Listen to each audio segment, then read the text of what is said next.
Saya selalu jaga solat 5 waktu dan baca Quran.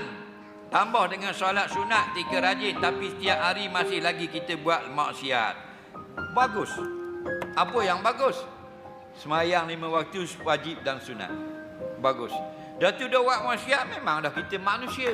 Kulikal insanu dha'ifa, dijadikan manusia itu lemah. Default setting, mari kilang dah rot cetong dah kita. Kenapa dinamakan kita insan? Kerana banyak salah. Yusammal insanu insana likasratin nisyan. Dinamakan kita sebagai insan kerana banyak terlupa semua. Nah, kita banyak salah, banyak terlajak, banyak terkurang. Okey? Jadi apa yang bagus? Awak salat bagus. Cuma berhentilah maksiat.